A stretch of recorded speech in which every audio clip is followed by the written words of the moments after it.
Okay, so can the modeled learner produce the appropriate observable behavior that we see in humans? And this is a reminder that our measurable target behavior patterns take certain forms that we're trying to get our modeled learners to also be able to produce as a signal that they've internalized whatever the appropriate target knowledge actually is. And our model child, it turns out, can generate almost all of these target patterns, which is rather nice. So let's step through what that looks like. Take again a closer look, some of the more detailed looks at our target patterns, and we'll start with superadditivity. And so here we're looking at our 4 different island types. We're looking for, when we look at this island difference score plot, a positive slope, right? When we look at this particular kind of setup, which signals, hey, yeah, there's extra unacceptability, there's extra badness that comes besides the fact that you just have an island structure present. And when you see that, you say, aha, good job, you've internalized whatever knowledge allows you to generate the human-like pattern. And so what we see over here for all 4 of our islands is indeed that positive slope, right? Our model learners can predict the observed pattern, this positive slope, no matter how much forgetting there is, actually. Even if they forget a whole lot, right, you're still getting this pattern, which is great. Now let's take a look at some of the other patterns, right? So let's look at our frequency of lexical items for this kind of dependency. What did she verb that he saw? So what did she think that he saw? What did she say that he saw versus what did she murmur that he saw? What did she whine that he saw? And it turns out that most modeled learners can predict the observed pattern of a positive slope, a positive correlation with frequency, right, except one, right? And if you look, you're like, okay, we have got a positive slope with no forgetting, some, not that one.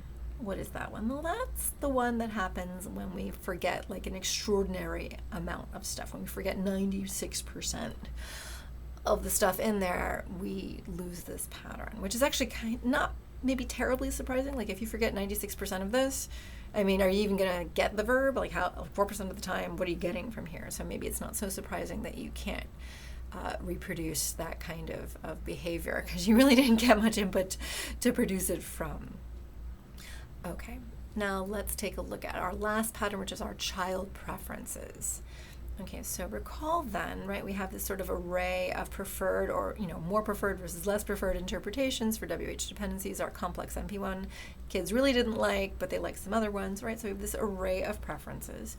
And, one way to think about these, it's not perfect, but one way to think about these is as qualitative categories. If we say below 50%, it's thumbs down versus above 50%, thumbs up, again, approximate.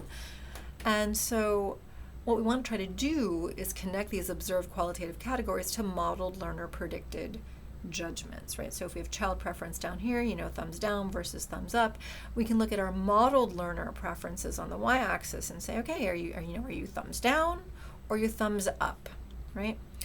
And so the different quadrants correspond to child versus modeled learner qualitative predictions. And so if the child doesn't like it and the model doesn't like it, we're down here. The child likes it, the model likes it, we're up here, and then we have our mismatches, right? The child doesn't like it, but the model does, or the child likes it, but the model doesn't, right? So sort of our 4 quadrants. And we'd like the modeled learner predictions to qualitatively match the observed child behavior one in these 2 quadrants, either both thumbs down or both thumbs up, again, approximately. And so that's what we're looking for, is we want stuff in here. That's where we want our points. So here's what happens.